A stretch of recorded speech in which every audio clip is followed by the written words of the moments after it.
Bismillahirrahmanirrahim. Assalamualaikum warahmatullahi wabarakatuh.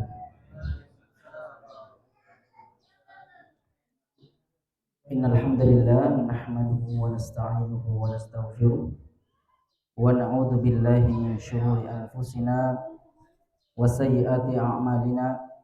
Man yahdihillahu fala mudilla lahu wa man yudlil fala hadiya lahu. Asyhadu an la ilaha illallah wahdahu la syarika lahu wa asyhadu anna Muhammadan 'abduhu wa rasuluh la nabiyya wa la rasula ba'dah. Al-asatidzah wal ustadzat, ikhwan dan akhwat yang semoga Allah Subhanahu wa taala berkahi. Di kajian kali ini ya, saya mendapatkan amanah dari Ustadz untuk menyampaikan materi ya ringan ya kelihatannya ya, materi ringan dan materi gembira katanya ya. Materi gembira dengan judul makna pernikahan dalam Islam ya. Pendahuluan ini kita akan menyampaikan bahwa makna dari judul ya, ini makna ya, ini bisa kita perluaskan maknanya ya. Kalau kita lihat di maksud dari makna sendiri adalah ya disebutkan dengan maksud atau tujuan ya, dan juga bisa masukkan dalam kategori konsep ya, konsep pernikahan dalam Islam. Ini makna yang lebih jauh, sehingga ya mungkin kita mulai dari ya kalimatnya yang mirip dengan kalimat ini, karena saya pernah mendapatkan diskusi panjang dengan dosen saya ya ketika membahas tentang satu judul, yaitu ketika saya membahas tentang teori ya, kemudian konsep dan ide ya. Saya dicecar ya gara-gara salah kasih judul ya. Akhirnya ketika saya membuat ya judulnya adalah teori, kemudian dibantah dengan semua ya dalil-dalil yang ada, sehingga perbedaannya ternyata ya, kalau konsep itu ya dia adalah gambaran umumnya dan itu sudah teruji ya, sudah teruji, sedangkan kalau teori itu ya hanya ide tapi belum teruji di lapangan ya, sehingga makanya mungkin kita akan ya, karena ini adalah ya berbasis ya dalil ya, maka dia adalah kita kategorikan konsep ya, dimasukkan konsep.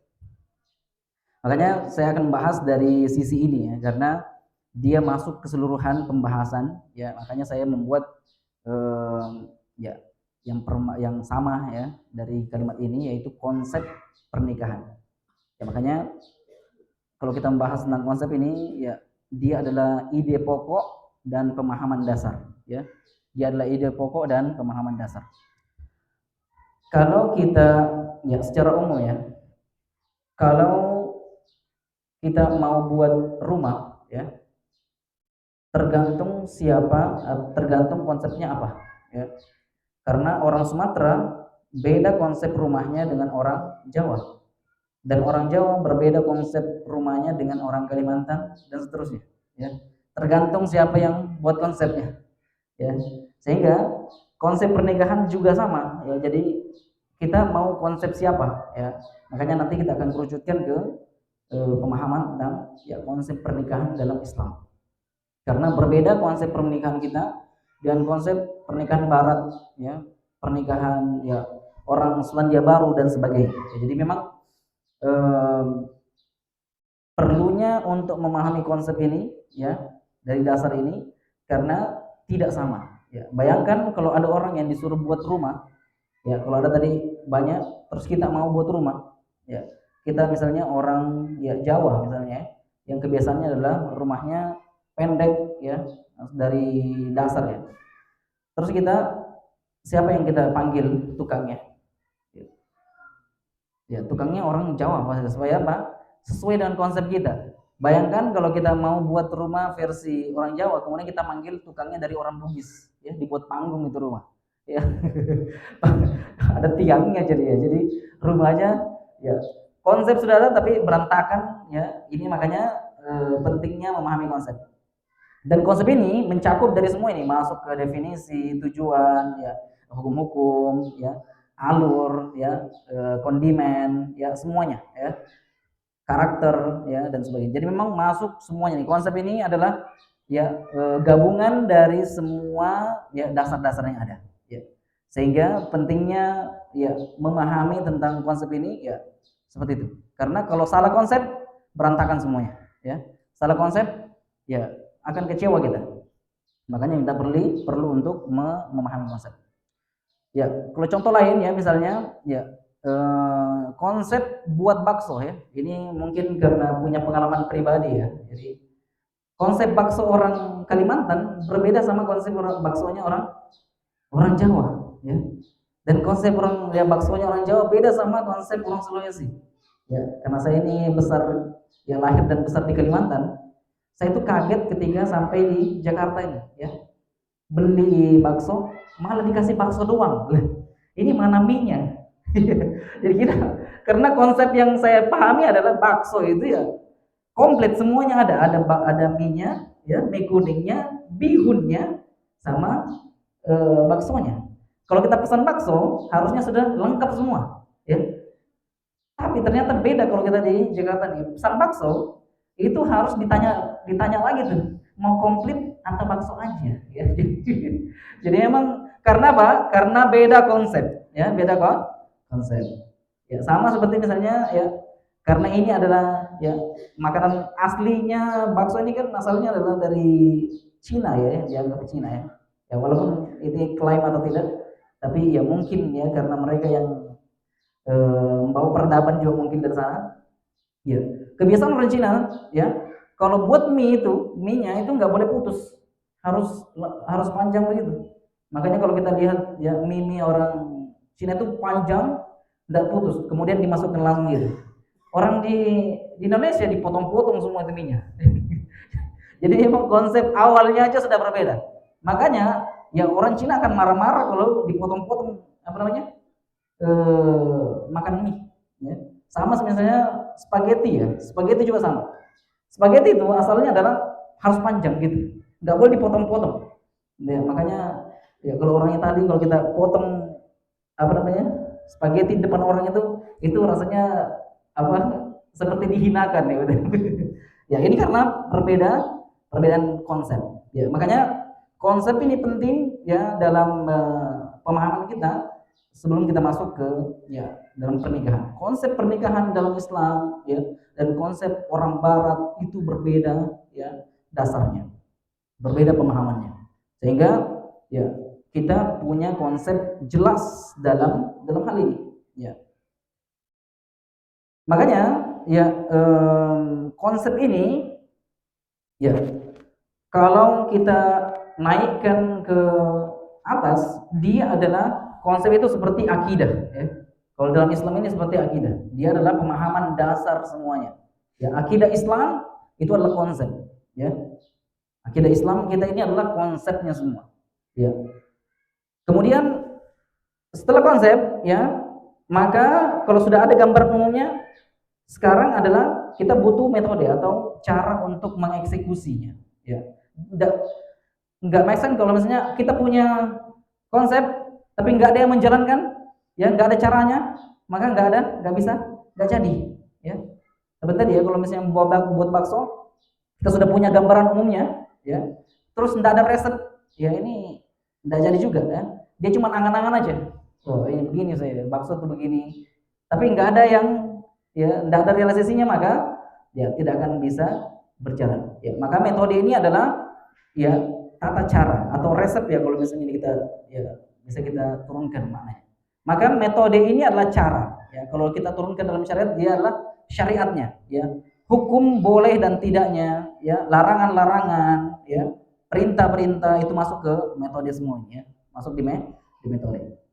Sehingga konsep pernikahan dalam Islam itu berbeda sekali dengan konsep pernikahan di barat. Kenapa kita angkat ini? Karena kita tidak akan mengetahui keagungan ya konsep Islam itu kalau nggak ada bandingannya. Ya, selama ini kan kita kayaknya ya pernikahan ini ya bagus-bagus aja ya. Konsepnya sudah benar. Tapi kalau kita lihat ya perbandingan dari ya satu ya yang lain, maka ternyata kita akan bersyukur sekali nih. Ternyata konsep Islam itu detail ya, lengkap ya. Ngapain lagi kita cari yang lain kalau misalnya sudah ada ya konsep yang sudah membahas secara lengkap tentang semuanya. Ya, maka tidak perlu lagi. Ya. Di zaman Rasulullah ya, itu sudah punya dua peradaban besar ya. Ya, jadi dua peradaban besar. Jadi ada Persia dan Romawi. Kenapa umat Islam tidak condong ke dua ini? Tidak. Ya, buat ya Allah menurunkan syariat sendiri. Ya, supaya tidak mengikuti ya Romawi dan Persia. Ya. Sama semuanya. Jadi kalau kita turunkan semuanya nih, ya semuanya masuk dalam kategori ini. Ya. Bagaimana ya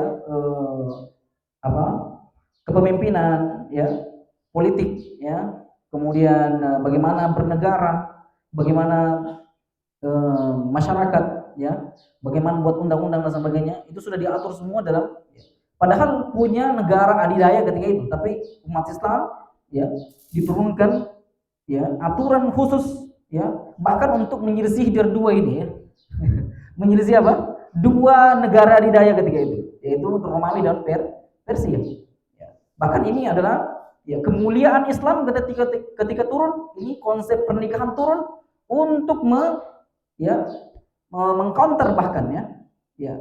Karena di konsep pernikahannya orang-orang ya Romawi dan Persia ketika itu ya amburadul ya, perempuan tuh dianggap sebagai budak saja ya, kecuali ya yang punya darah biru ya, yang punya makanah di dalam masyarakat baru dia dianggap sebagai orang yang merdeka. Yang lainnya semua budak ya, semua hanya ya pelampiasan nafsu dan sebagainya. Jadi ya harga diri perempuan ketika itu tidak ada ya, tidak ada. Makanya ya sampai pemahaman ini ya masih dipahami atau bahkan diyakini sama masyarakat Arab ketika itu. Makanya mereka malu kalau misalnya ada lahir anaknya perempuan ya. Mereka malu kalau misalnya ada anak mereka lahir perempuan. Karena apa? Karena sudah mereka berpikir bahwa ya perempuan ini akan jadi apa? Jadi kasta terendah dari ya semuanya. Ini yang baik. Konsep barat ini ya, konsep barat dalam pernikahan ini ya banyak sekali ya ya. Beda-beda. Ada yang hanya ya mau ya cinta saja ya, mau melampiaskan cinta ya, kepuasan emosional dan nafsu ya. Jadi kalau misalnya ya pernikahan mereka didasari oleh ini, maka ketika cintanya sudah nggak ada, bubar ya, langsung bubar tuh pernikahan, mereka cerai. Makanya gampang sekali ya lepas. Kenapa? Karena mereka dasarkan dengan cinta. Ketika cinta sudah ada, udah semuanya bubar. Kepuasan emosional ya, ini juga ya kalau sudah tidak ada ini ya, tidak ada sudah kepuasannya ya, karena ada orang-orang itu emang mau menguasai saja misalnya ya. Maka ketika rasa kepuasan itu sudah nggak ada, maka dia cerai. Ini gampang aja, sudah nggak jelas karena itu saja anunya ya. Kemudian nafsu ya sama ya. Ketika ya nafsunya sudah tidak ada, hasratnya kepada perempuan itu sudah tidak ada, maka cerai, berantakan. Ya, makanya konsep mereka ini kacau ya. Kemudian ya berhubungan seks ya, suami istri.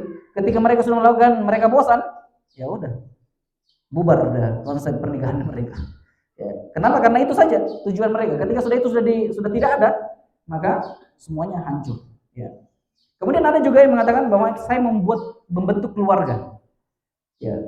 Makanya ketika sudah mereka merasakan ya ini kayaknya sudah tidak ada rasa kekeluargaan lagi, akhirnya mereka cerai. Jadi memang tidak ada ya, konsep yang betul-betul bisa ya melanggengkan mereka ya, kecuali memang orang-orang yang sudah komitmen dari awal dan sebagainya. Kemudian ya ini juga partner hidup ya bersama ya.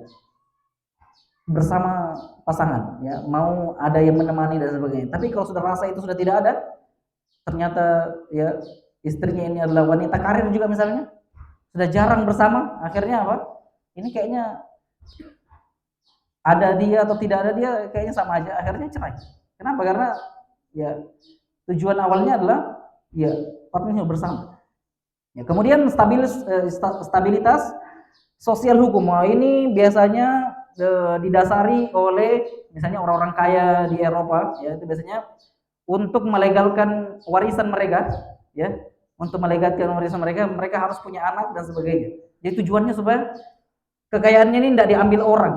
Bayangkan, ini aneh banget ya, maksudnya supaya melanggengkan apa namanya ya, tahta harta mereka itu supaya ya mereka berkeluarga, ya sehingga hambar itu ke apa namanya ya kehidupan ya pernikahan mereka. Kemudian ada juga survival ya.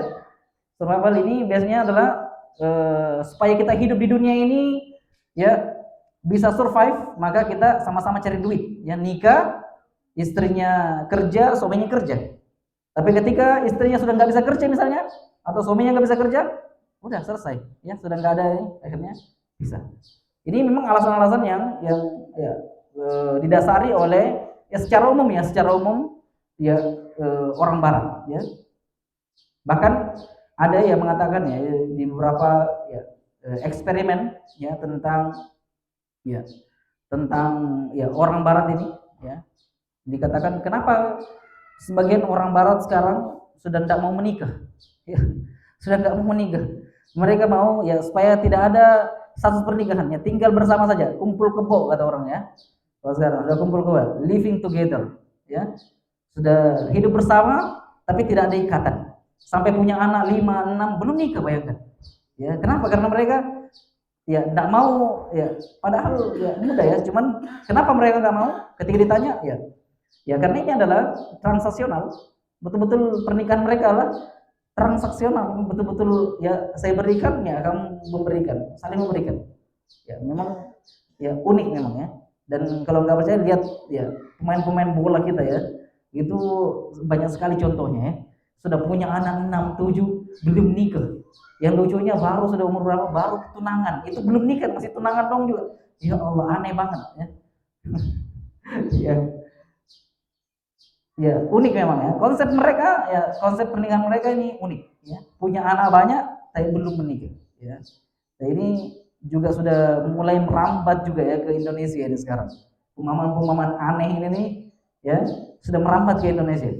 Saya banyak sekali baca ya kesaksian-kesaksian perempuan yang hidup bersama pacarnya ya di kosan bersama, ya hidup 1 tahun 2 tahun belum ada status pernikahan. Tapi uniknya ya lihat ketika sudah terjadi yang terjadi ya baru mereka bingung ya dan sebagainya. Jadi memang ya kenapa? Mereka nggak punya konsep. Mereka nggak punya konsep. Berantakan semua kalau nggak punya konsep. Ya. Orang yang punya konsep jelas saja ya bingung ya. Kadang ya kalau ditimpa dengan masalah-masalah ya kadang juga ya bergetar ya di rumah tangga ya pernikahan kita. Ya, karena banyaknya masalah-masalah akhirnya ya, tapi orang yang punya konsep itu bisa bertahan kenapa? Karena ya punya gambaran umumnya, ya punya ide awalnya, sehingga mereka tidak ya walaupun mereka goyang tapi mereka tahu mana tujuannya. Jadi mereka ya bisa betul-betul menjaga pernikahan mereka. Ya. Makanya kita akan membahas nanti konsep pernikahannya, kita akan bahas di ayat-ayat nikah. Ya. Makanya kita akan mulai dari ya kalau kita bahas tentang konsep pernikahan dalam Islam ya pasti akan bahas tentang definisinya dulu nih. Supaya jelas ini definisinya pernikahannya apa sih sebenarnya. Ya.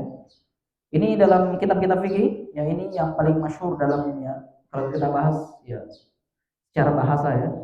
Secara biasa bahasa adalah kata an-nikah ya berasal dari ya bahasa Arab yang bermakna ad-dhamm ya wal jam'. Ya kalau ini ya teman-teman yang sudah belajar ya kitab fikih ini sudah tidak asing ya pembahasannya. Ya dia adalah berkumpul ya, apa itu ya berkumpul ya. Al-jama' juga ya bisa diartikan ya bersama atau berkumpul juga. Ya. Secara istilah ya nikah didefinisikan sebagai ya akdun yatadamman ibahata al-istimta' bainar rajul wal mar'a ala wajhil masyru'. Ya, ini akad yang mengandung kebolehan bersenang-senang antara laki-laki dan perempuan dengan cara yang disyariatkan. Ini dalam beberapa mazhab ini berbeda ya. Jadi kalau misalnya ya asatidz bisa melihat ya nanti ya ikhwah bisa melihat di buku-buku fikih itu berbeda istilahnya. Kalau dalam Imam Ahmad itu berbeda sigohnya tapi maknanya semua ke sini ya. Imam Syafi'i juga beda juga makna di beberapa ini. Tapi maknanya secara umum sudah masuk ke sini ya. Akad yang mengandung kebolehan bersenang-senang antara laki-laki dan perempuan dengan cara yang disyariatkan. Ya. Ini secara umum. Makanya ya definisi pernikahan ini ya betul-betul harus dipahami. Sehingga berlaku ya pernikahan ini berlaku kalau sudah ada akadnya ya, kalau sudah terjadi pernikahan. Maka sebelumnya semuanya tidak boleh. Ini bisa dipahami dari makna istilah ini. Makanya kita akan bahas tentang ya hukum-hukum pernikahan ini pasti ya di buku-buku fikih yang membahas bahwa hukum pernikahan itu ya tergantung dari manusianya. Ya makanya ada yang wajib, ada yang sunnah, ada yang mubah, ada yang makruh, bahkan ada yang haram. Ya. Haram untuk menikah, ya. Atau ada wajib untuk menikah. Ya. Tergantung ini kembali ke masing-masing manusianya. Ya. Karena ada orang yang wajib ya untuk menikah, ada orang yang sunnah untuk menikah, bahkan ada yang mubah untuk menikah, ada yang makruh untuk menikah, dan bahkan ada yang haram untuk menikah. Ya kalau wajib ini jika memenuhi syarat yang disebutkan di sini, yang mampu menikah atau mampu memberi nafkah. Ini yang disebut dengan ya yang disebutkan kemarin ya, al-ba'a itu ya. Ya. Kemudian sangat kuat syahwatnya, ya, syahwatnya sudah bergejolak ini ya, berapi-api sudah ini. Ya. Kemudian takut terjerumus ke dalam zina jika tidak menikah. Maka orang ini ya dikategorikan wajib untuk menikah. Kenapa? Ya, apalagi di zaman ya modern seperti ini ya. Ya. Banyaknya akses ya prostitusi ya dan sebagainya, ini makanya disebutkan ya ulama-ulama itu menyebutkan bahwa ya para pemuda kita yang jomblo-jomblo ini ya ini ujiannya berat sekali ya di zaman teknologi ini. Kenapa? Syahwat itu bertebaran di mana-mana ya. Dia masuk ke rumah pun ya syahwat itu masuk ikut juga sampai sama handphonenya. Jadi antum nggak lolos di samping jalan, masuk sampai kamar-kamar Anda. Jadi orang-orang ya pemuda-pemuda zaman ini adalah orang yang paling berat ujian syahwatnya. Ya, kalau nggak selamat di jalan, nggak selamat di ya, maka dia sampai ikut sampai mana? Sampai rumah. Ya kenapa? Karena dia punya handphone aja. Jadi berseliweran. Dia mau dengar kajian pun iklan juga naik itu seksi-seksi ya. Bayangkan kita lagi dengar ceramah ini ya iklannya seksi, masya Allah. Jadi ini beratnya, apalagi memang dia cari sendiri. Wah kalau itu sudah beda cerita itu ya. Ya ini masuk ke ranah wajib sudah kalau sudah seperti ini ya. Orang-orang yang sudah gejolak syahwatnya dan tidak bisa membendung dan khawatir jatuh dalam perzinahan ya. Sekarang itu sekali ketik udah bisa dapat ya. Sekali ketik dapat ya. Bahkan sekarang dijual murah ya. Dijual murah katanya ya. Bisa 50.000 dapat ya. 100.000 dapat ya. 150. Yang premium mungkin 1 juta, 2 juta ya sebagainya. Jadi memang udah barang sudah tidak langka lagi ya. Betul-betul sudah diobral ya. Bahkan yang disebutkan ya di dunia ini salah satu bisnis paling menggiurkan adalah bisnis porno aksi ini. Ya, porno ini betul-betul bisnis yang sangat naik daun. Bahkan saya pernah baca itu ya, penghasilan seorang influencer seksi ya, perempuan model itu lebih tinggi gajinya daripada pemain sepak bola misalnya. Oh, itu gila banget. Ini berarti dia atlet dalam hal ini ya. Masuk jajaran atlet ini. Ya sampai penghasilan sampai ya miliaran ya sampai miliaran. Ini betul-betul ya makanya katanya apa bisnis yang paling tua adalah ya prostitusi, ya tertua di dunia, ya pekerjaan apa? Pekerjaan tertua di dunia, yaitu apa? Prostitusi, ya jual perempuan ini sudah ya dari zaman dahulu ya, apalagi zaman sekarang tambah canggih, tambah banyak aplikasi yang ya yang bisa membuat kita untuk ya tergoda dengan ini. Ya ini makanya masuk ke kategori wajib ya orang-orang yang tidak bisa menahan dirinya untuk jatuh dalam zina. Kemudian ada sunnah ya, ini sunnah adalah yang mampu menikah, memiliki syahwat, tapi masih mampu untuk menjaga diri dari zina. Ya, ini dia masuk kategori sunnah ya. Ya. Kemudian ada yang mubah, ya. Tidak memiliki dorongan syahwat yang kuat, ya, dan tidak ada kekhawatiran terjatuh ke zina, kemudian menikah dan tidak sama saja baginya. Ya, biasanya orang-orang yang fokus karir, ya. Ya, biasanya orang-orang fokus karir atau fokus dalam ya satu ini. Biasanya atlet-atlet juga sama nih, biasanya betul-betul fokus untuk mengejar target, ya misalnya olimpiade. Ya akhirnya dia sudah lepas semua ini, ya. Bahkan mereka ya masuk ya training ya betul-betul di pelatnas ya betul-betul untuk apa latihan terus ya misalnya seperti ini orang-orangnya jadi tapi enggak secara ini ya maksudnya orang-orang yang fokus ya menikah atau tidak sama saja ya mungkin ini masuk ke kategori mubah ya.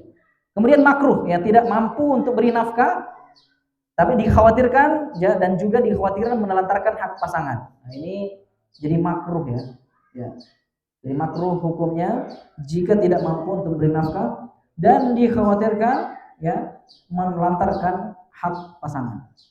Kemudian masuk kategori haram, ya ini adalah tidak mampu menunaikan kewajiban ya dan berniat untuk menzalimi pasangan. Nah, ini biasanya ulama-ulama itu membahas rinci dalam ya pembahasan ini di kitab-kitab fikih itu adalah yang diperdebatkan itu biasanya laki-laki yang impoten ya. Ini masuk kategori mana? Dia masuk ke haram, makruh atau mubah. Ya, dan nanti juga akan dibagi ya spesifiknya ya.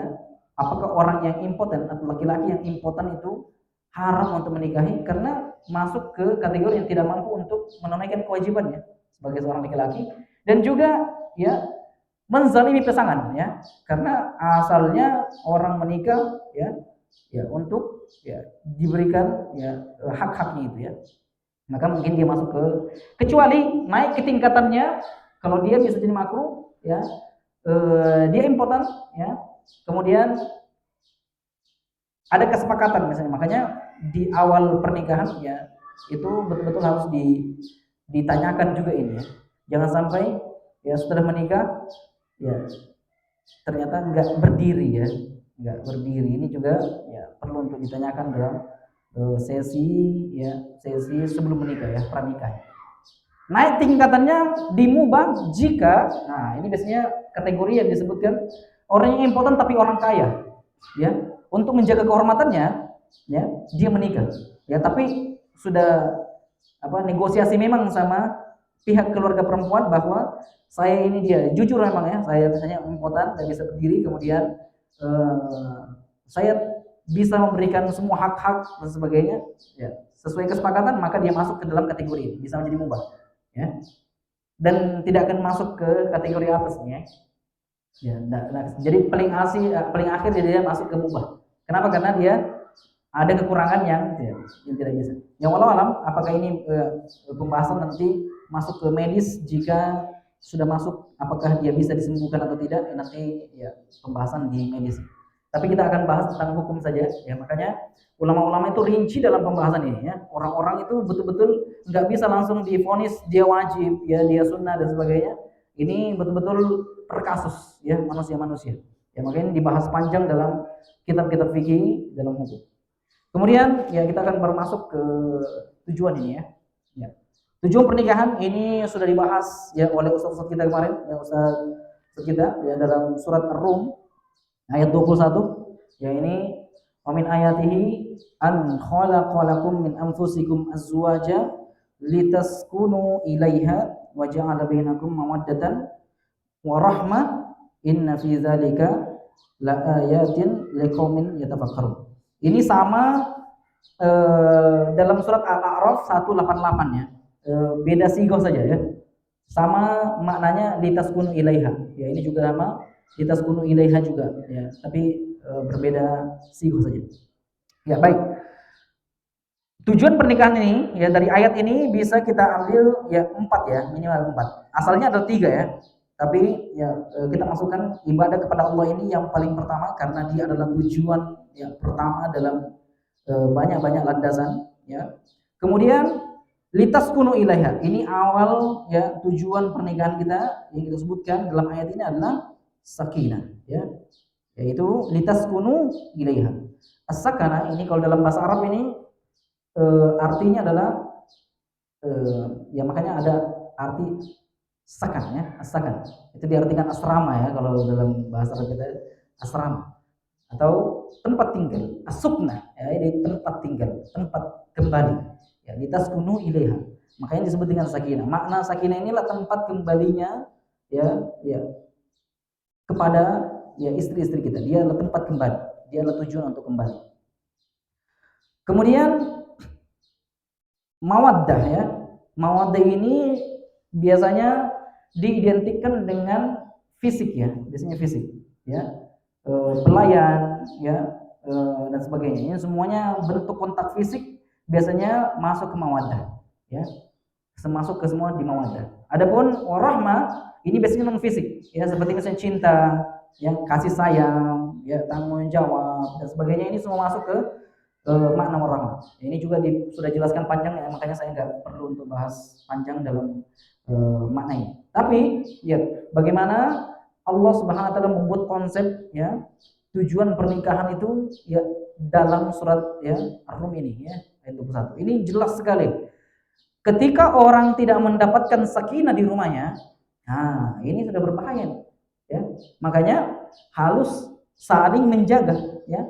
Suami istri ini betul-betul harus kerjasama ya.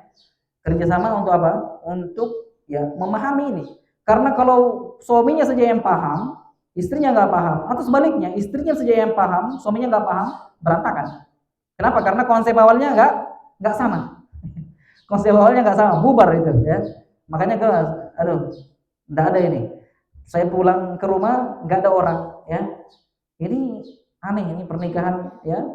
Ke rumah ya seperti ya datang saja, tidak ada rasa yang berbeda, padahal dia adalah tempat kembali ya, makanya tidak disebut sebagai sakinah kalau dia tidak tempat kembali ya. Karena kalau misalnya ada orang laki-laki tidak ya kangen dengan ya rumahnya, ini dipertanyakan ini juga ya dipertanyakan ini konsepnya, dia paham nggak sih ya makna pernikahan ya. Makanya ini penting untuk dipahami kepada ya seluruh manusia, bahkan ya seluruh umat Islam ya yang mengaku Islam ya, untuk memahami konsep awal dari dari ayat ini, bahwa tujuan pernikahan kita adalah sakinah, mawaddah, warahmah. Dan ini didasari semuanya untuk beribadah kepada Allah. Ya ini penting dan dia adalah asal dan dia adalah pokoknya semuanya. Ibadah kepada Allah. Kalau pernikahan sudah ya ditujukan kepada Allah Subhanahu wa taala, ini semuanya ikut. Ya, semuanya ikut. Ya. Kemudian dalam surat An-Nisa, ini salah satu yang disebut juga ya sebagai tujuannya.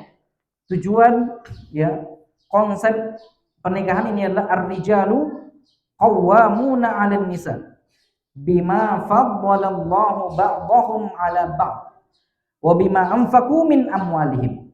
Ya, kemudian fassalihatu qanitatun hafizatun lil ghaibi bima hafizallah. Ya, makanya ini laki-laki dalam pernikahan itu disebut sebagai apa? Ar-rijalu qawwamuna 'alan nisa. Ya. Kalau ikhwan sekalian buka makna al-qawwam, ya makna qawwam. Apa yang makna qawwamun? Betul kalau dalam terjemahan itu adalah pemimpin ya. Lalu kalau diartikan secara literal ya, ini disebut dengan dari kalimat qoma yakum ya, apa berdiri. Artinya apa? Berdiri. Ini juga salah satu makna ya dibahas oleh para mufassir ya tentang qawwam. Qawwam ini kalau di bangunan ini adalah ini ya, pilar-pilar ya. Pilar-pilar ini adalah disebut dengan qawwam ya. Ini dimaknakan sebagai pilar. Maka kalau laki-laki sudah tidak tegak, hancur ya. Sudah tidak tegak ini, laki-laki sudah tidak tegak ya, sesuai dengan tupoksinya ini ya di dalam pernikahan, maka ambruk semua ini bangunan ya. Makanya dia adalah pilar penjaga, bahkan diartikan sebagai benteng ya. Laki-laki ini adalah apa? Benteng pernikahan ya. Dialah yang menjaga, makanya dimaknakan sebagai pemimpin ini ya, makna yang ya mencakup dari semuanya itu ya, makna menjaga. Jadi mungkin diartikan apa ya? Ya, jadi setelah dibahas panjang, kayaknya cocok pemimpin nih. Jadi maknanya ar-rijalu qawwamuna 'alan nisa. Dia adalah benteng dari pernikahan, ya, dari istri-istri. Ya, makanya maknanya di sini adalah an-nisa. Ya, ini juga makna an-nisa inilah jamak dari apa? Dari imra'atun. Ya, jamak dari imra'atun. Jadi dia adalah benteng dari istri-istrinya. Jadi kalau misalnya dalam ini, ya ini juga isyarat ya, isyarat ya. Ya, ya. Makanya laki-laki ini adalah menjadi pemimpin, penanggung jawab dan mengatur dalam rumah tangga. Kalau tupoksi laki-laki ini sudah tidak ada, maka dia tidak menjalankan konsep sebagaimana yang disebutkan dalam Al-Quran. Ini berbahaya. Kalau laki-laki nggak ngerti ya makna ini nih, ya berat. Makanya lihat ayat setelahnya tadi ya bima faddalallahu ba'dahum ala ba'd. Ini ayat ini ya, bima faddalallahu ba'dahum ala ba'd. Ya, Allah itu memberikan kelebihan. Ya, kelebihan siapa? Kelebihan laki-laki untuk menjadi qawwam. Ala ba'd siapa? Ala perempuan. Di atas perempuan. Jadi memang dia laki-laki ini adalah diberikan kelebihan untuk menjadi pilar ya. Karena kalau diganti nih, di switch ganti perannya ya berat. Kenapa? Karena disebutkan perempuan itu mudah down, mudah apa? Mudah jatuh. Laki-laki ini ya biasanya lebih tegak, lebih apa? Lebih ya makna dasarnya dia memang diberikan ya kelebihan untuk lebih kokoh berdiri daripada siapa? Daripada perempuan ya. Makanya biasanya penting untuk laki-laki betul-betul tetap kokoh dalam apa? Dalam pernikahannya. Karena perempuan itu labil ya, makanya kenapa hak talak itu nggak bisa diberikan ke perempuan? Karena tiba-tiba diceraikan, laki-laki bisa diceraikan 100 kali satu hari. Ya. Bisa diceraikan apa? 100 kali dalam sehari. Ya. Kenapa? Jengkel dikit udah pisah aja kalau kayak gini. Laki-laki nggak berguna dan sebagainya. Jadi emang berbahaya. Makanya dia lebih kokoh ya. Memang ya Allah memberikan kelebihan itu memang untuk kepada laki-laki. Apakah tidak diberikan kelebihan kepada perempuan? Ada, tapi nggak banyak ya. Ada saja tapi nggak banyak. Makanya ada perempuan-perempuan yang juga bisa memimpin ya. Ya, bisa juga memimpin. Tapi ya tidak banyak yang diberikan ya. Dan memang ya dikhawatirkan ya karena lemahnya perempuan dalam ya perasaan mereka, akhirnya memang ya mandat ini yang pekerjaan ini diberikan kepada laki-laki. Lihat bagaimana ketika Allah sudah selesai bima fadallahu ya ba'dahum ala ba'd wa bima anfaqu min amwalihim. Memang ini nafkah ini memang laki-laki ya. Ya, jangan dibalik ini. Ya, bahwa ya an-nafaqah memberikan nafkah itu memang betul-betul dari laki-laki ke perempuan. Jadi kalau dibalik ini maka berantakan ya. Jadi kalau misalnya ada ya ini juga ada lagi baru nih ya, tren di TikTok ya, perempuan mencari pasangan yang apa? Karena dia wanita karir, dia mencari pasangan yang nggak kerja, pengangguran. Bayangkan dia buat syarat ini supaya apa? Setiap hari dia dipuji-puji ya, hadir bersama dia terus ya. Setiap hari diberikan ya kata I love you dan sebagainya. Jadi memang dia cari laki-laki ini sudah konsepnya sudah aneh nih ya. Bayangin kalau sudah tidak bosan, hancur semua rumah tangga ini ya, betul-betul ya. Makanya lihat ayat ini sudah memberikan ya dasar ya bahwa laki-laki itu yang memberikan an-nafaqah. Tapi apakah ini semua dikategorikan? Ya, tidak ya. Tapi asalnya seperti ini. Kalau misalnya ada perempuan yang ya lebih sukses misalnya bisnisnya dan dia bisa menafkahi keluarganya, maka sah-sah saja. Yang penting asalnya adalah laki-laki tetap memberikan nafkah.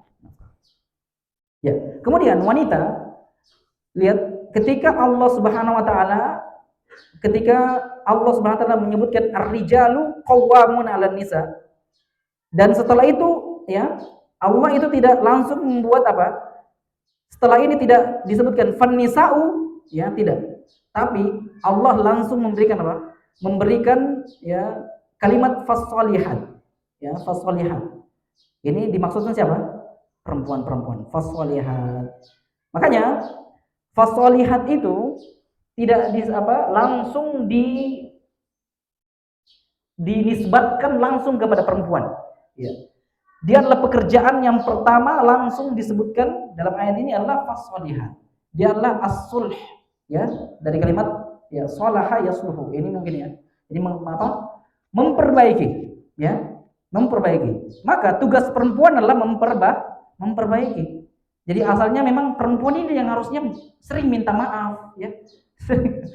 Pekerjaan awalnya memang ini. Kenapa? Kan laki-laki nggak diberikan dasar ini sebenarnya, ya. Dia nggak bisa, ya, bawaannya nggak bisa emang, ya.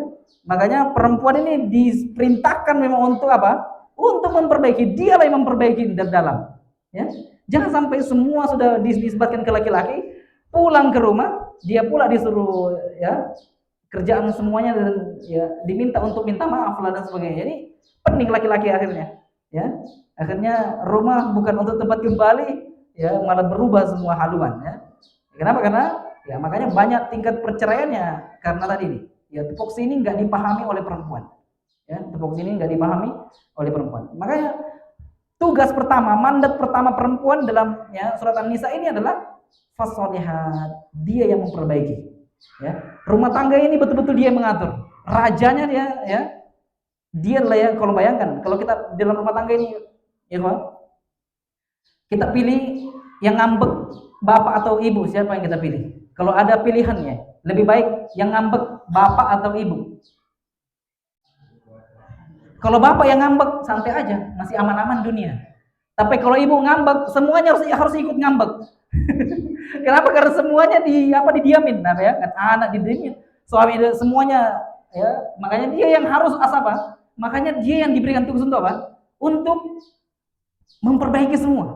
Karena dialah otaknya ini, ya. Otak rumah tangga dan dia ini, ya. Sekeras-kerasnya laki-laki di luar, pulang jadi apa? Jadi kucing juga tetap, ya. Dia tetap jadi apa? Dia jadi kucing. Kenapa? Karena dia tidak diberikan hak itu dalam rumah tangga itu, ya. Laki-laki itu betul tugasnya apa? Berdiri memang, ya, pilar untuk menjaga. Tapi untuk yang menasihati, yang mengatur, yang memperbaiki adalah perempuan. Ini pemaknaan ini nanti bisa dibaca oleh akhwat kita di tafsir-tafsir, ya. Pembahasan makna fasolihat ini, ya. Ya, ini makna yang paling awal saya ingin sebutkan. Kenapa? Karena ini tidak diberikan mandat kepada laki-laki, tapi di perempuan fasolihat. Oke, ini penting, ini kenapa saya bahas panjang, karena ya hari ini ya perempuan-perempuan itu mau di ngertiin terus, ya. Bayangkan perempuan mau di ngertiin. Ini berbeda sekali dengan tupoksi yang seharusnya. Ya, betul, ya. Laki-laki harus mengurus semua, tapi ya ketika di rumah maka perempuan lah yang menjadi ya mengatur semuanya. Ya. Oke, baik, lanjut. Qanitat. Ya, ini tugas kedua perempuan yang disebutkan dalam ayat ini adalah qanitat, ya. Qanitat adalah taat kepada Allah dan suami dalam kebaikan, ya. Makanya ya disebutkan bahwa la ta'ata bi makhlukin, ya. Tidak ada ketaatan kepada makhluk, ya, dalam kesesatan, ya, atau dalam dosa-dosa. Jadi betul-betul taat kalau dalam kebaikan. Makanya disebutkan contoh yang paling penting dalam ini adalah ya istrinya Firaun itu, ya. Istri Firaun. Ya, betul-betul dia menjadi istri ya manusia terkutuk di bumi, Ya, tapi dia bisa tetap masuk surga tuh. Kenapa? Karena dia menjalankan ya makna qanitat ini. Ya, dia taat kepada Firaun ya sebagai kapasitas sebagai istri. Ya, dan dia tidak taat ya dalam keadaan ya kalau mengandung dosa-dosa. Ya, dia betul-betul hanya taat kalau dalam kebaikan-kebaikan. Kemudian yang ketiga, ya, hafizat lil ghaib. Ini tugas yang paling penting dalam ya perempuan ini, yaitu menjaga kehormatan diri, ya, harta, rahasia suami ketika suami tidak ada. Makanya disebut lil ghaib. Ghaib ini yang tidak ada. Ya, kalau misalnya suaminya sedang pergi, dia menjaga kehormatannya, ya. Dia menjaga harta suaminya dan menjaga rahasia suaminya. Dan ini di zaman kita sekarang pecah semua ini, ya. Gara-gara apa? Sosial media. Semua dibongkar di status WhatsApp, ya. Di status Facebook dan sebagainya. Ini hancur semua gara-gara apa? Gara-gara ya tidak menjaga ya hak suami, ya hafizat dan ghaib. Ini tugas ini, ya, tugas. Makanya mandat ini kalau ya konsep ini dijalankan oleh ya perempuan-perempuan atau wanita-wanita ya dalam ya istri-istri, maka ya dia sudah menjaga semua ini. Ya, makanya katanya itu laki-laki mudah ya. Ya, mudah, laki-laki itu simple. Kalau sudah dijaga mulutnya dan ya kemaluannya udah selesai. Ya. Mulutnya dikasih makan kenyang udah selesai. Ya. Kemudiannya diberikan haknya udah selesai. Ini tidak ada lagi ya ya simple laki-laki. Bayangkan katanya kalau misalnya ada kita lihat laki-laki murung ya. Murung, enggak semangat hidup ya. Ketahuilah bahwa dia ya tidak dipenuhi antara satu atau dua dari ya yang dia butuhkan. Ya, kalau dia tidak dapat jatah, berarti dia tidak dapat makan. Ya, tidak murung dalam kehidupan dunia laki-laki ya. Ini dua saja ya dianggap. Makanya dalam hadis ya bahwa kenapa disikapi sebagai apa? Sebagai nisfuddin ya, ketika ya makar ini ya. Kalau sudah dijaga antara dua ini, makanya disebut dengan ya nisfuddin. Ya, laki-laki itu kalau sudah terjaga kemaluannya, maka dia telah menyempurnakan setengah agamanya. Ya, dia sudah menyempurnakan setengah agamanya. Dan dia fattaku ya, makanya dia diperintahkan untuk apa? Bertakwa dengan ujian yang satu lagi. Siapa? Mulutnya. Ya, mulut ini banyak. Makan, ya kata-kata dan sebagainya, semua masuk ke mulut. Makanya katanya laki-laki ini simpel nih, kalau dua sudah selesai, aman sama dunia. Ya, aman sudah kehidupan dunia laki-laki. Ya, makanya jomblo-jomblo ini ya fattaku dari satu ini. Kenapa? Karena antum sudah dapat hak yang pertama tapi yang kedua belum. Ya, makanya berat ini kehidupan jomblo ini ya. Makanya antum disifati sebagai orang miskin di dunia. Ya, ini ustaz-ustaz kami dulu ya sering banget manggil kami, ya miskin, masya Allah. Kalau masih jomblo dipanggil miskin. Kenapa? Karena dia belum mendapatkan setengah dunianya. Oke, baik. Kemudian ya ini kenapa dituntut ya ini perempuan itu dituntut dengan ini karena adalah ya dia adalah ya asal dari ummah ya. Makanya ya istilah ini dikenal dengan ummatun. Ibu itu adalah umat. Kalau ibu itu bagus, maka umat ini akan bagus semua. Tapi kalau ibu-ibu sudah hancur, ya sudah menjadi tren TikTok semuanya, ya semua standarnya TikTok, ya sudah bukan standar Anissa 34 lagi, udah hancur semua dunia ini ya. Maka semuanya generasi akan hancur. Ya kenapa? Karena dia adalah gambaran besar umat ini adalah dari ibu-ibu. Ya. Kalau kita lihat ya para ulama-ulama kita itu besar dan dididik sama ibunya. Imam Bukhari ya dididik dengan ibunya ya. Ya, semua imam yang besar itu biasanya besar dengan ibu-ibu mereka ya. Mereka jadi ulama dari awal, dari kecil memang sudah dididik dengan ya dengan ibu-ibu yang saleh. Makanya ya tugas berat ya bagi ibu-ibu ya zaman ini ya. Jadilah ya ibu-ibu yang disifati dalam ya ayat ini. Oke, baik. Kemudian ini ayat-ayat perintah menikah ya, dalil-dalil ya yang memerintahkan untuk apa? untuk menikah, tapi kembali nanti ke hukumnya kepada masing-masing. Ya, di sini ayat surat An-Nur ya, ayat 32, wa ankihu al-ayama minkum wassalihin min ibadikum wa imaikum iyakunu fuqara yughnihimullahu min fadlih wallahu wasi'un alim. Ya, nikahkanlah orang-orang yang masih membujang di antara kamu dan juga orang-orang yang layak dari hamba sahayamu yang laki-laki dan perempuan. Ini ayat ini ya memberikan apa ya, motivasi untuk menikah ya, untuk menikah. Kenapa? Allah memerintahkan menikah itu ya. Lihat ketika Allah Subhanahu wa taala memberikan apa? Memberikan jaminan. Iyakunu fuqara yughnihimullah. Kalau dia miskin, Allah akan kayakan, ya. Ustaz, ini banyak orang yang menikah tapi masih miskin-miskin juga. Nah, ini ya pemaknaannya miskin di sini bukan hanya apa? Bukan hanya kaya dalam harta.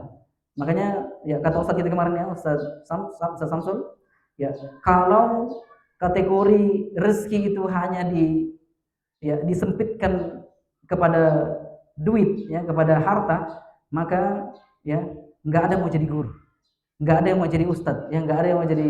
Kenapa? Ya bukan itu memang apa yang dijanjikan, ya bukan harta semata yang menjadi apa, menjadi tolak ukur kekayaan itu. Karena ya nikah ini teman-teman sekalian, ya ini menjadi apa? Bisa mengkayakan dia dengan apa? Mengkayakan dia dengan pahala-pahala. Ya, makanya dikategorikan sebagai ya setengah agama, ya setengah agama seseorang. Ya. Wallahu wasi'un alim, ya. Allah Maha luas dan Maha mengetahui. Ya, ini penting, ini perintah untuk menikah nih, ya ini ayat ini memotivasi untuk ya para bujang-bujang, ya. Ya. Kalau perempuan apa? Jadi bijing-bijing ya bukan? Oke, baik. Oke, kemudian ayat selanjutnya surat An-Nisa ayat 3 ini fankihu ma thaba lakum minan nisa masna wa thulatsa wa ruba'. Ini perintah untuk menikah, maka nikahilah wanita-wanita yang kamu senangi, ya, ma thaba lakum minan nisa. Ini ayat ini turun, ya. Ketika ayat ini turun, sahabat sedih. Para sahabat apa? Sedih. Kita ya malah gembira dapat ayat ini. Aneh ya. Kenapa sahabat dulu sedih ketika turun ayat ini? Karena mereka nikah 40 sampai 100 orang. Ya, turun ayat ini batasi 4 doang. Nah, pada sedih ya para sahabat. Zaman kita karena nikahnya satu, dapat ayat ini semangat. Bisa ternyata 4 ya. Nah, jadi semangat. Berbeda beda kasta. Jadi memang ya ayat poligami turun ini memang ya menyedihkan berita kesedihan untuk para sahabat. Kenapa? Karena ada sahabat itu yang sampai 40 istrinya. Ya, ada yang sampai 80 istrinya. Ya, ketika ayat turun ini semua harus diseleksi, tinggal 4. Ya, bersedih ya para sahabatnya. Ya. Sekarang ya ketika ayat turun ini, ternyata boleh 4 ya. Jadi semangat ya. Ya berbeda musikami ya. Ini ayat ini ya dijadikan sebagai dalil ya untuk menikah ya, anjuran untuk menikah. Kemudian hadis yang sudah ya dibahas kemarin ya ma'syar syabab ya man istata'a minkumul ba'a falyatazawwaj ya fa innahu aghaddu lil basar ya wa ahsanu lil farj ya wa man lam yastati ya fa alaihi bisyam ya fa inna lahu wija'. Nah, ini nanti nasihat akhir ini untuk para jomblo tentang masalah ini.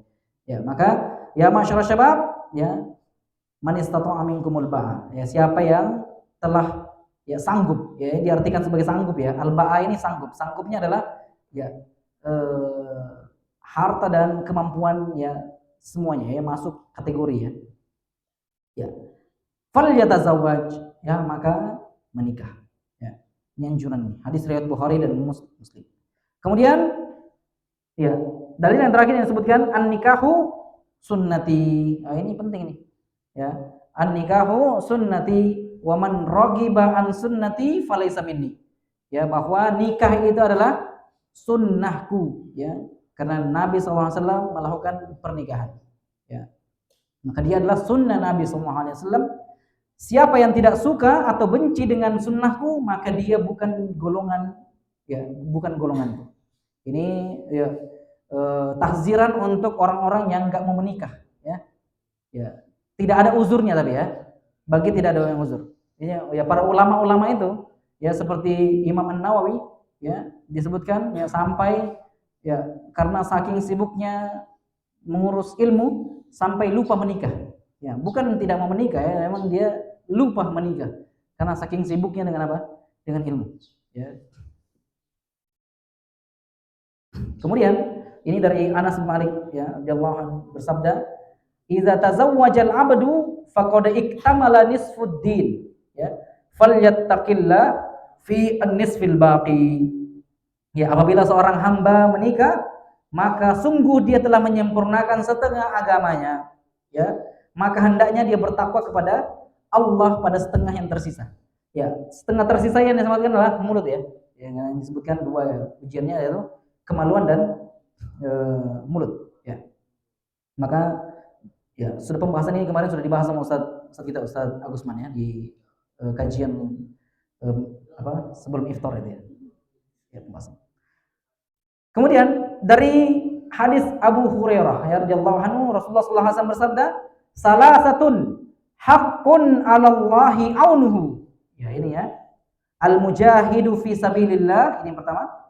Kemudian al-mukatib alladzi yuridul ada, ya, kemudian an-nakih alladzi yuridul afaf. Ini ya. Ini tiga golongan yang menjadi hak Allah untuk menolong siapa? Menolong mereka. Ya. Allah itu betul-betul akan menolong tiga golongan ini, ya. Tapi betul-betul dari ya tiga golongannya ini. Yang pertama adalah al-mujahid fi sabilillah, orang-orang yang jihad di jalan Allah Subhanahu wa taala.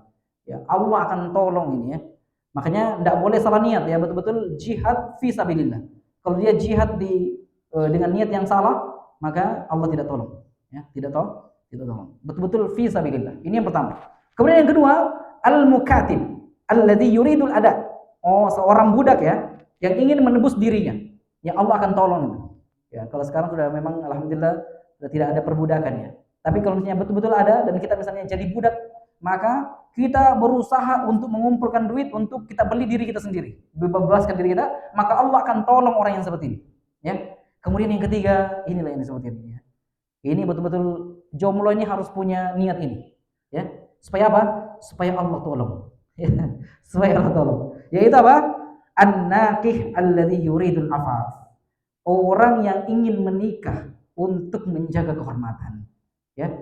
Kalau Allah belum berikan ya kesanggupan, maka dia sudah niat, Allah akan tolong. Ya, ini penting ini ya.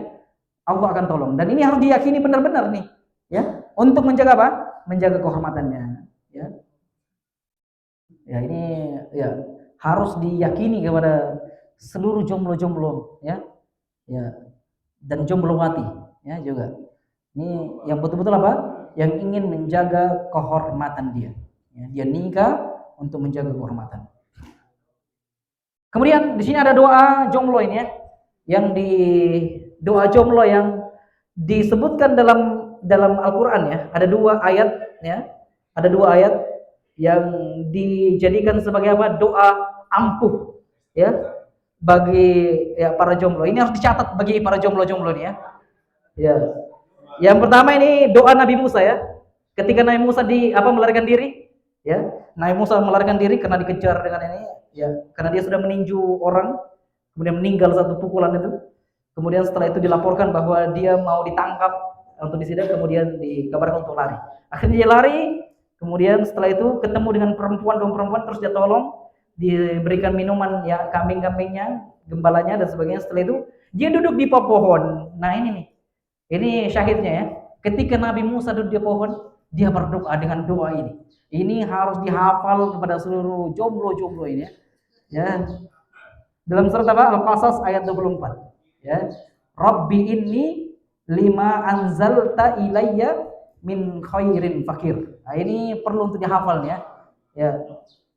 Rabbi ini lima anzalta ilayya min khairin fakir. Lihat Allah Subhanahu wa taala ketika Nabi sallallahu alaihi wasallam berdoa ini, langsung tiba-tiba Allah mengatakan fa, langsung fa ujungnya langsung. Faja'ahu. Langsung faja'ahu. Lihat dalam ya bahasa Arab kemudian itu banyak sekali maknanya ya. Ada yang menggunakan waw, itu langsung waw dan ya, dan itu misalnya Ahmad dakhala Ahmad al-bab dakhala Ahmad wa Hasan ilal bab minal bab. Jadi maka masuk Ahmad dan Hasan dari pintu. Tapi kalau misalnya dakhala Ahmad fa Hasan, maka dia ada rentetan waktu yang mepet. Ya, ini masuk Ahmad set baru Hasan set. Kalau dikatakan dakhala Ahmad thumma Hasan, itu jauh. Rentetannya jauh. Masuk Ahmad, setelah beberapa menit baru datang. Lihat. Tapi Allah menggunakan ayat ini, salah satu yang disebutkan mukjizat Al-Quran ini ya, tingginya balagonya Allah Subhanahu wa taala menggunakan kalimat fa. Bahkan ada orang yang menulis tesis, kalau saya ya disertasi ya, S3, membahas cuman huruf fa doang. Huruf fa dalam ayat-ayat Al-Quran. Dia menulis 600 halaman lebih. Cuman bahas huruf fa doang, ya Allah. Jadi disertasi itu, ya. Itu bahas cuman huruf-huruf fa dalam Al-Qur'an. Ya, makanya saking ya tingginya balaghahnya ini, lihat. Ketika Allah sudah tadi Nabi Musa berdoa tadi, ya Rabbi inni lima anzalta ilayya min khairin fakir, kemudian faja'ahu, ya, dan langsung datang. Setelah selesai doanya, langsung set datang perempuan yang tadi yang dua tadi itu. Mengatakan bahwa bapaknya datang perempuan yang bahwa bapaknya memanggil dia. Ya, ternyata bapaknya siapa? Nabi Syuaib. Ya, disebut Nabi Syuaib. Ya. Kemudian setelah itu langsung dinikahkan. Ya, uridu an unhiya. Jadi memang langsung diberikan langsung diberikan, dinikahkan langsung. Padahal coba bayangkan. Ya, Nabi Musa ini ya, tapi memang kita bukan Nabi Musa ya. Jadi kalau misalnya antum nanti kecewa dengan tapi ya doa ini bisa dijadikan dijadikan sebagai ya doa ampuh ya. Ya. Untuk para jomblo, untuk ya. Maka langsung Nabi Musa dinikahkan ya dari ya salah satu dari dua anaknya Nabi Syuaib. Masya Allah. Makanya ya banyak baca doa ini ya. Surah Al-Qasas ayat 4. Kemudian doa yang paling sering kita baca ini ya. Al-Furqan ayat 74 ya. Rabbana hablana min azwajina wa dzurriyyatina qurrata a'yun waj'alna lil muttaqina imama. Ini doa dua ini ya. Sepertinya saya dulu pas jomblo enggak pernah lepas doa ini kayaknya. Ya, enggak pernah lepas dengan doa ini. Setelah dapat doa Nabi Musa, saya amalkan terus tuh ya, bertahun-tahun tuh ya, sampai menikah. Ya, jadi betul-betul ya bersabar dengan doa-doa ini ya. Oke, baik. Oke, baik. Ini ya asar-asar ulama tentang nikah ya. Waktu kita, Masya Allah. Ya, ini asar-asar ulama. Ya, asar ini biasanya adalah perkataan-perkataan ulama atau ya sikap-sikap mereka tentang tentang pernikahan.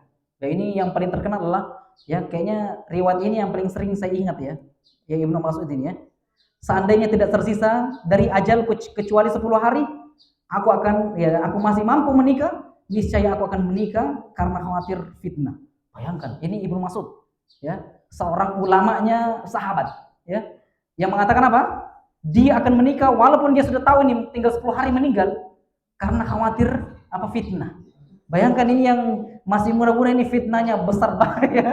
Masih ya kita husnuzon, mereka kuat ya daripada Ibnu Mas'ud. Ya, Masya Allah. Ya, lihat khawatirnya fitnah.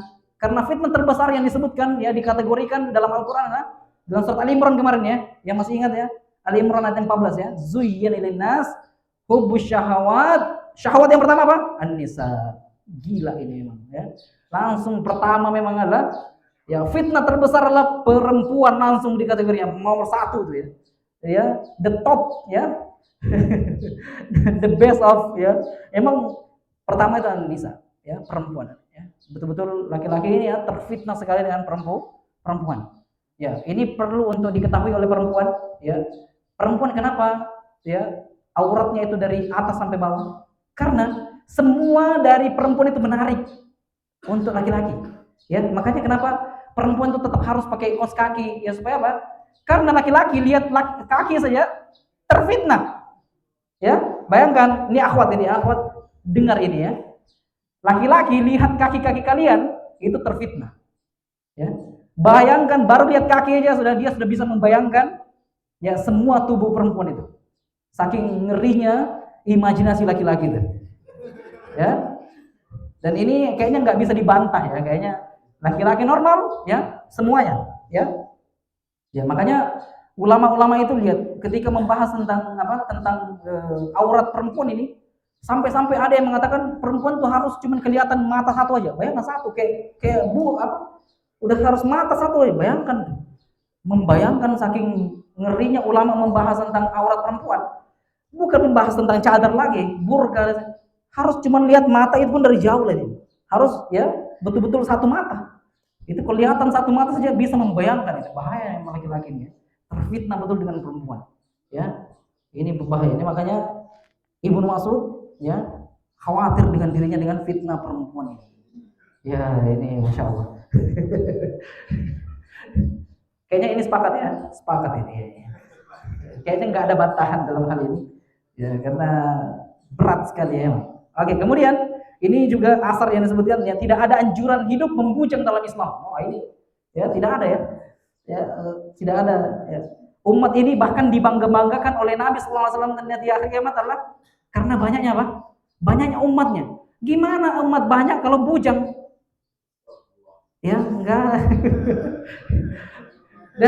Dan kalian dan kita adalah bagian ya yang akan menjadi kebanggaan Nabi SAW nanti di hari akhirat. Ya. Kemudian selanjutnya ya tidak ada yang menghalangi seseorang dari menikah kecuali kelemahan atau kefajiran. Ini berbahaya dan ini sudah terbukti dengan konsep-konsep Barat ini ya. Mereka tidak mau nikah, tapi lihat kejinya mereka dengan ya hal-hal yang berbau dengan perempuan. Ya, perempuan dijadikan budak, perempuan dijadikan ya, alhamdulillah. Kemudian nikahkanlah ya orang-orang yang belum menikah di antara kalian karena Allah yang akan mencukupkan mereka. Ini implementasi ayat tadi ya, An-Nur ya, surat An-Nur ya. Kalau mereka miskin, maka Allah akan mengkayakan mereka ya. Kemudian setelahnya ya kami mencari ya kecukupan melalui ketaatan ya, bukan menunggu kaya baru menikah. Ini juga perlu untuk menjadi apa namanya? Ya, sebagai motivasi. Karena di zaman Rasulullah ada seorang sahabat ya yang datang kepada Rasulullah SAW yang mengatakan bahwa dia mengeluhkan bahwa dia miskin. Rasulullah SAW menikah, suruh apa? Menikah. Bayangkan orang miskin datang mengadu, disuruh apa? Suruh nikah. Pas sudah dia nikah, lama dia datang lagi kepada Rasulullah. Ya Rasulullah masih miskin. Dia bilang nikah lagi. Bayangkan suruh nikah lagi. Bayangkan tuh. Setelah dia nikah yang kedua, dia datang lagi. Ya Rasulullah, saya sudah menikah, belum kaya. Nikah lagi, bayangkan nikah lagi. Ya. Kemudian setelah itu datang lagi. Ya Rasulullah, saya sudah nikah lagi, katanya. Ini suruh nikah lagi. Ya. Kemudian ternyata ya di istri keempat ini yang menjadi ya sumber ya kekayaan dan sebagainya. Tapi ini bukan ya, jadi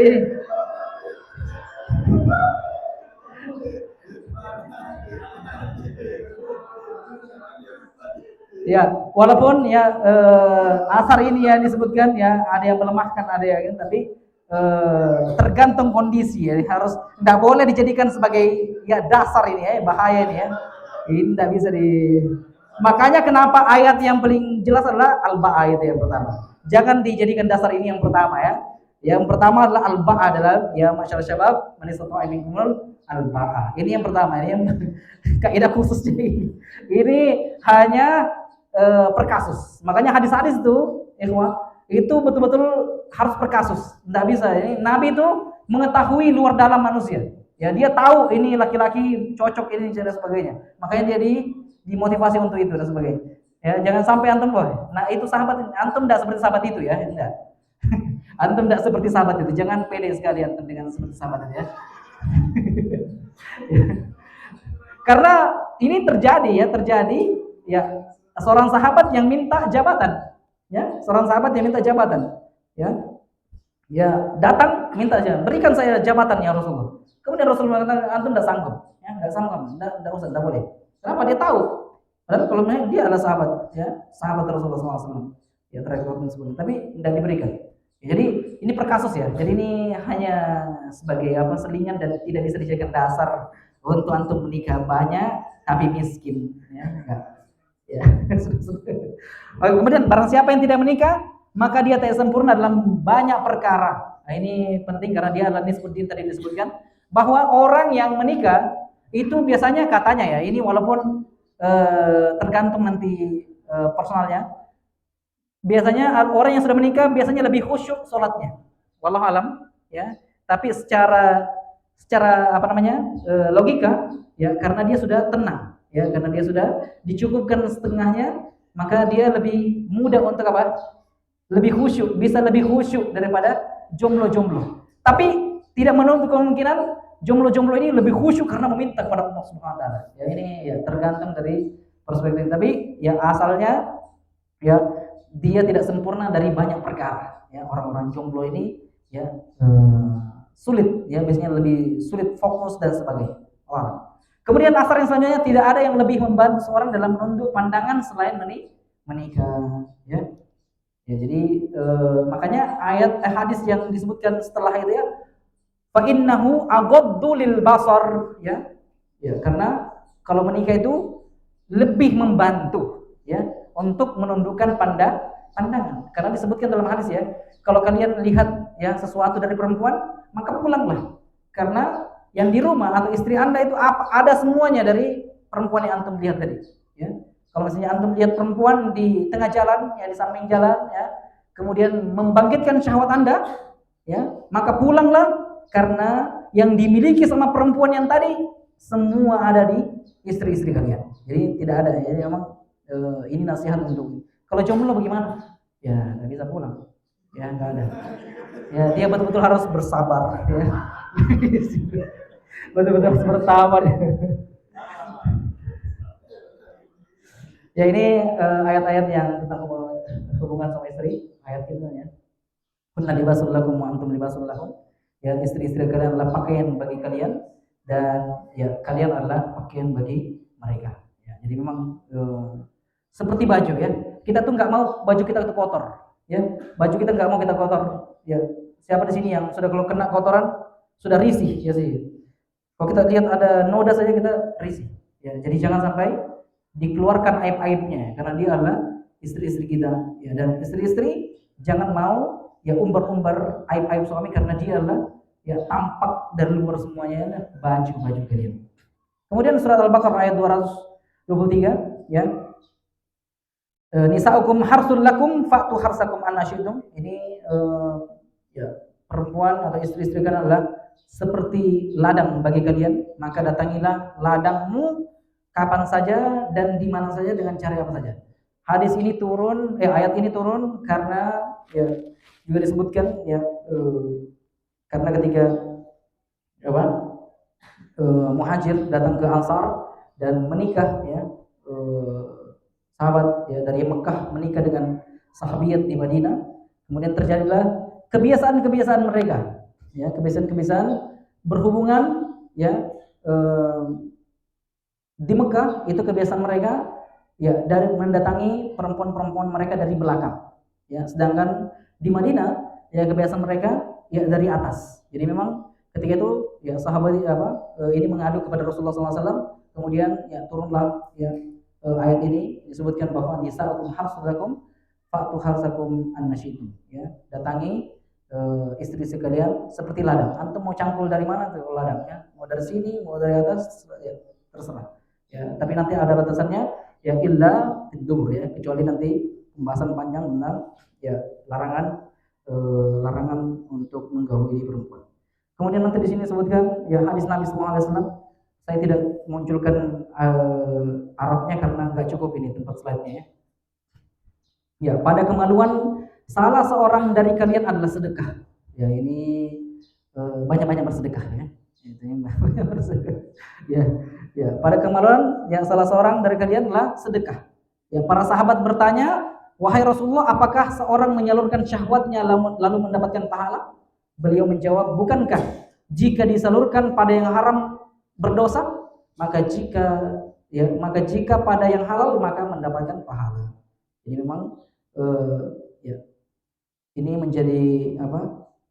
Menjadi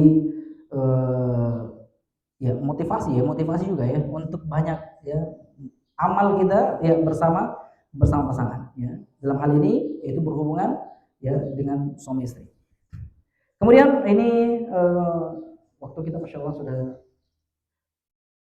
Karakteristik ya rumah tangga muslim ini dibangun di atas dasar iman takwa. Ya ini sudah pasti, sudah kita bahas tadi. Kemudian memiliki tujuan sakinah, mawaddah warahmah. Ini penting untuk ya dipahami. Kemudian suami sebagai pemimpin keluarga, kemudian saling menunaikan hak dan kewajiban, ya menjaga kehormatan dan suci keluarga. Kemudian mendidik anak dengan nilai-nilai Islam, ini juga pembahasan sendiri nanti. Nah ini terakhir wasiat untuk ya bagi jomblo yang belum menikah. Ya, ini ayat An-Nur ayat 33. Wal yasta'fifil ladzina la yajiduna nikahan hatta yughniyahumullahu min fadli. Ini ayat untuk nasihat langsung ya dari Allah Subhanahu wa taala untuk apa? Untuk para jomblo. Gitu apa? Orang-orang yang tidak mampu menikah. Ya, orang-orang yang tidak mampu menikah hendaknya menjaga kesucian diri ya sampai Allah memberi kemampuan kepada mereka dengan karunia-Nya. Ya, ini ayat ini memotivasi para jomblo untuk apa? Untuk taat ya. Taat kepada Allah Subhanahu wa taala ya sampai ya diberikan ya rezeki untuk bisa menikah. Kemudian ayat Al-Mu'minun ya, ayat 1 sampai ayat ke-5 ini juga motivasi.